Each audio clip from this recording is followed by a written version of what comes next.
पढ़ेंगे root constitutional reforms, regulating act and charter act. शुरुआत करते हैं 1773 के रेगुलेटिंग एक्ट से। By the year 1773 East India company became a body as well as to control the affairs of East India Company. In India, British Parliament passed a regulating act of 1773.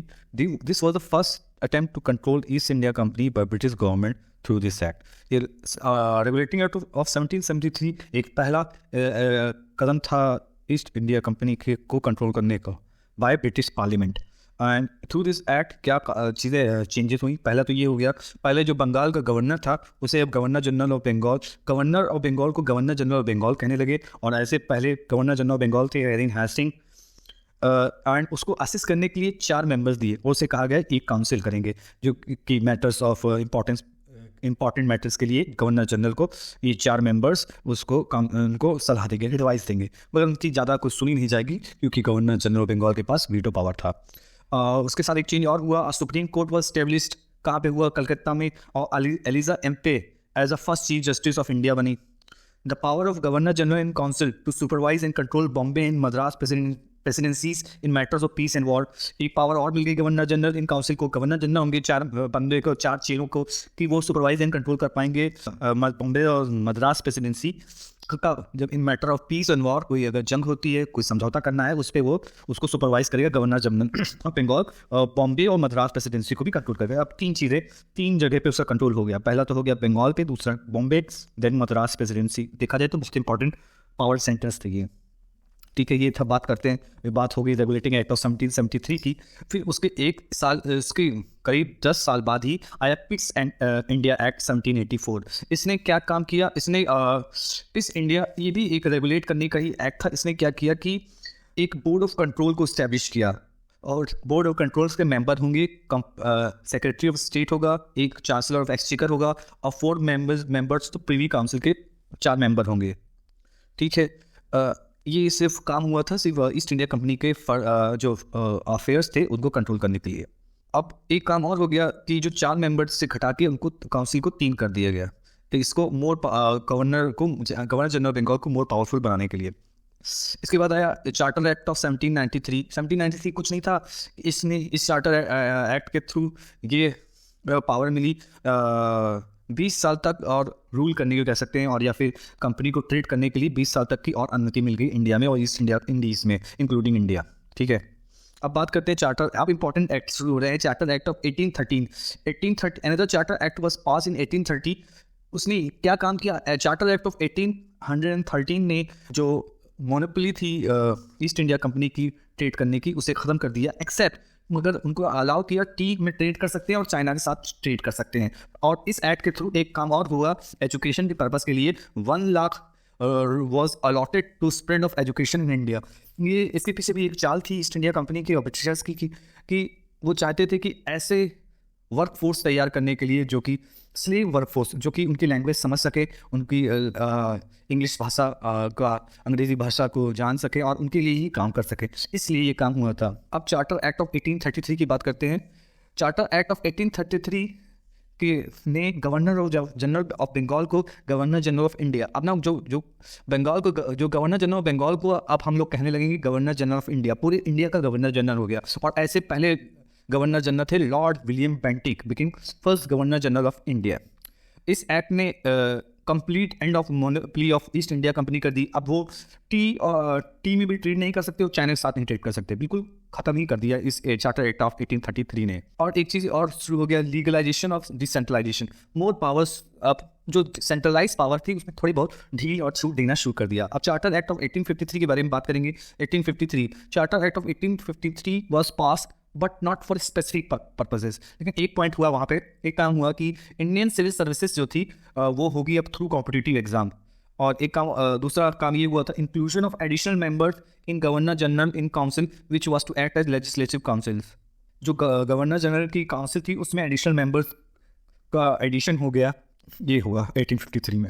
अब most important act करते हैं 1858 जो कि आया government of India act 1858 जो कि 1857 की क्रांति के बाद आया था। तो बहुत सारे चेंजेस शुरू हो गए।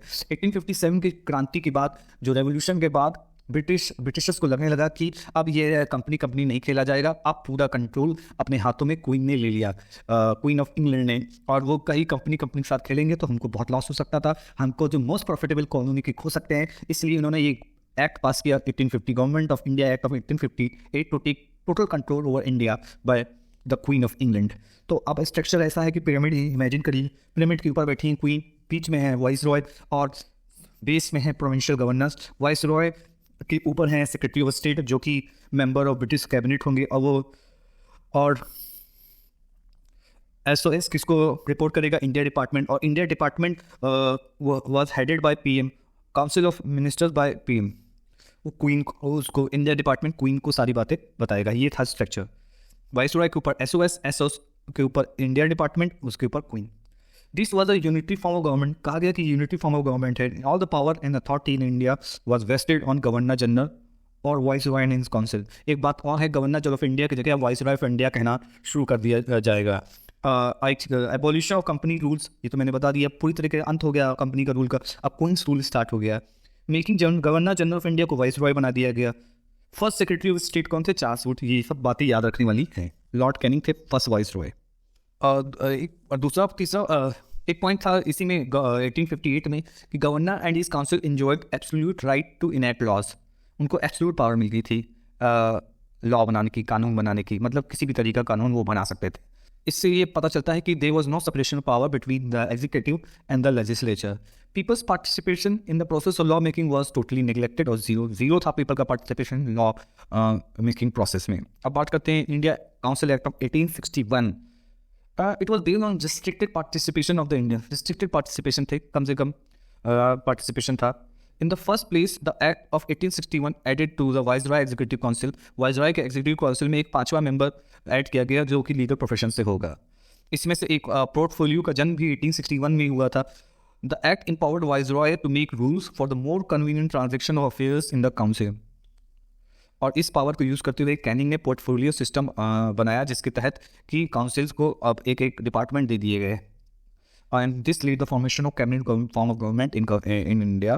It means each member of Viceroy Executive Council was in charge of department.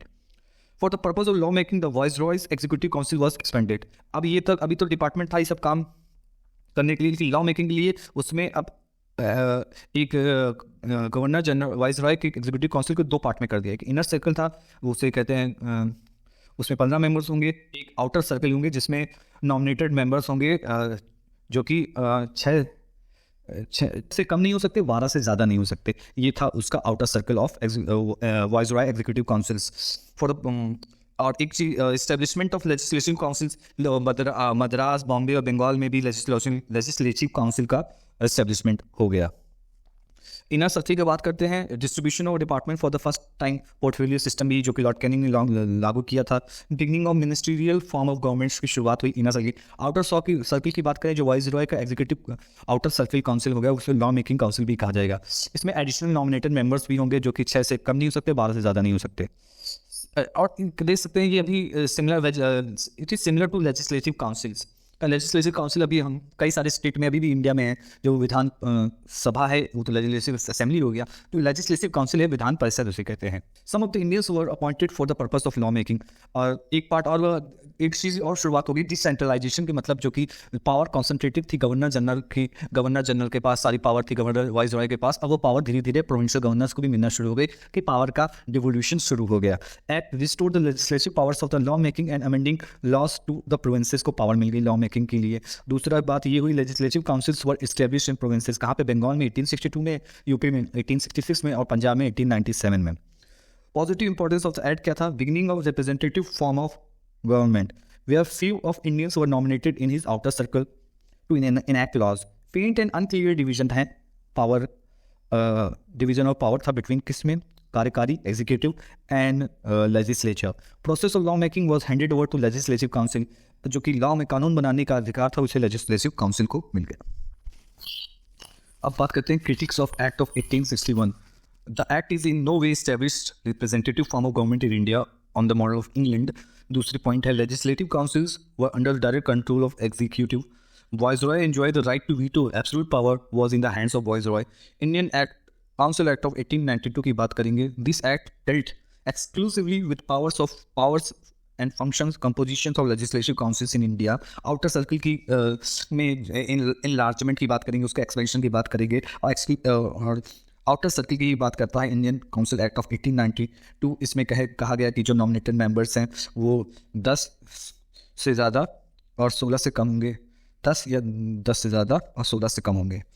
Provision क्या थे? Additional members to the viceroy या एग्जीक्यूटिव काउंसिल देखी, that is outer circle but must not less than 10 or not more than 16. This act provided that 2/5 of the total members of the councils were to be non-officials. 2/5 मतलब 40% जो होंगे वो non-official होंगे, 60% होंगे officials होंगे. अब इससे ये हमें पता चलता है कि ऑफिशियल्स की मेजोरिटी ज़्यादा होती है. These are non-official was partly nominated, partly elected. Introduction of indirect election का शुरुआत हो गई for the non official members of the imperial legislative councils and provincial legislative councils PLC and ILC. Powers of discussing budget but not voting and addressing question to executive. The principle of election was considered to limited extent and the word election was not used. Members of the legislative council was entitled to express their will upon financial statement. Although members were not empowered to move resolution पास करने की उनको अनुमति नहीं थी, members were empowered to put questions within certain limits to the government on the matters of public interest. थोड़ी बहुत ही question पूछने की आज़ादी थी जो कि पब्लिक इंटरेस्ट की थी, बहुत ज़्यादा आज़ादी नहीं थी, उनको रेजोल्यूशन पास नहीं करने दिया जाता था. बजट तो डिस्कस कर सकते थे बट वोट नहीं कर सकते थे. तो ये सब बहुत ही ज़्यादा अभी भी पावर कॉन्सेंट्रेटेड थी गवर्नर जनरल के पास.